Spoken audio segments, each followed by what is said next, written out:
Bonjour tout le monde, ici Léa Annabelle. On se retrouve pour mon premier reportage devant le restaurant Miel et Soya à Saint-Sauveur.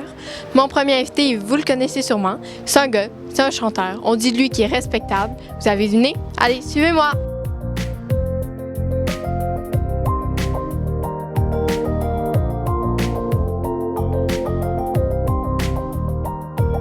J'ai fait mes recherches sur toi, puis j'ai vu que tu avais fait beaucoup d'entrevues avant. Fait que je me suis donné le défi de te poser des questions que tu t'es jamais fait poser avant. Ça me fait peur un peu, mais allons-y. OK. Fait que pour commencer, est-ce qu'il y a une chanson que tu as composée dans le temps que maintenant tu te sens plus à l'aise de jouer? Ça peut être des fois des chansons qui sont un petit peu trop party. Puis est-ce qu'il y a un événement dans ta carrière musicale qui a complètement changé ta carrière? Je te dirais que peu de gens savent qu'on a commencé en anglais, en fait. Les Respectables, c'était The Respectables. C'est un groupe de Québec en 1900, pas 1800, 1991. Et en 99, on a fait notre premier disque en français. Donc ça, je te dirais que c'est le premier événement qui a eu vraiment un gros impact sur notre carrière, Les Respectables, quand on a décidé de chanter en français. Évidemment, beaucoup de portes se sont ouvertes pour nous dans le milieu de la musique, ici au Québec particulièrement. Tout début du band, le premier événement marquant, ce serait peut-être en 92 quand on avait gagné le concours de Chaume FM, meilleur nouveau groupe anglophone. Comment tes parents ont réagi quand tu leur as dit que tu voulais devenir une rockstar? Ben, j'ai jamais dit que je voulais devenir une rockstar. Je trouve ça bizarre un petit peu même à dire.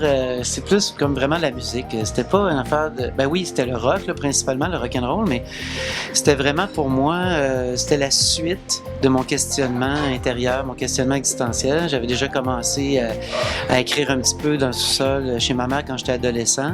Puis au cégep, quand j'ai rencontré certains des gars qui sont devenus le groupe Les Respectables, les Respectables. C'était aussi le lifestyle de voyager beaucoup, d'être sur la route. Je tripais sur Jack Kerouac, l'auteur qui a écrit le livre On the Road. Puis une des premières compositions qu'on a faites sur notre premier album à Québec, début 90, c'était une tune qui s'appelle On the Road.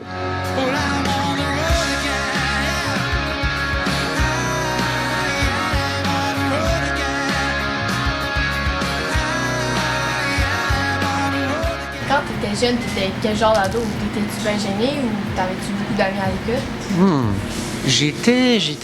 J'ai un peu des deux.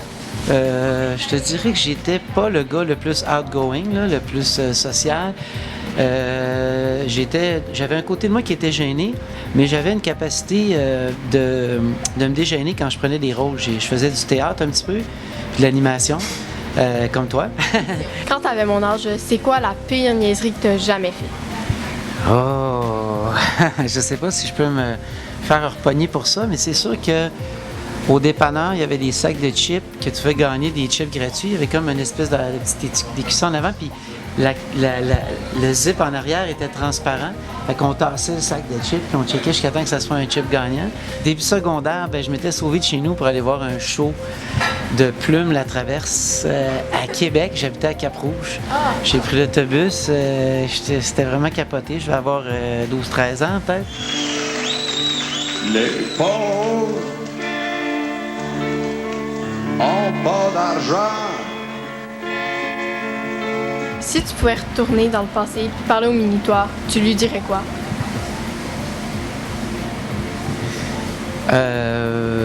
Déconne pas. Laisse faire le party. Est-ce que tu étais bon à l'école? Oui, j'avais un naturel pour ça. Mon père était vraiment très brillant. Donc, j'ai sûrement hérité d'une partie de sa super intelligence. Puis là, pour finir, j'ai comme un petit défi pour toi. C'est pas bien compliqué, je vais t'expliquer. Dans le fond, je vais te poser 3 questions, genre des connes. Puis si t'es as les 3 bonnes, je mange un ramen sans ustensile. Puis si t'en manques juste une, c'est toi qui le manges. Est-ce que t'es game? Ben oui, je suis game. OK. La première question, conjugue-moi le verbe être au présent. Je suis, tu es, il est, elle est, nous sommes, vous êtes, ils, elles sont. Ouais, OK. Nomme-moi une métropole du Canada. Une métropole du Canada? Ben, il y en a plusieurs. Montréal en est une, Toronto en est une autre. Vancouver doit être la 3e si c'est pas Ottawa. Ouais, c'est ça. OK. Là, la dernière. 1995 divisé par 7. Attention, c'est un calcul mental. J'ai combien de temps pour répondre? 10 secondes. Hey! 100. Hey, attends une minute, là. Je te dirais que c'est 300 moins 5, 295. Non, 285. C'est proche. Ah, je me suis trompé, man.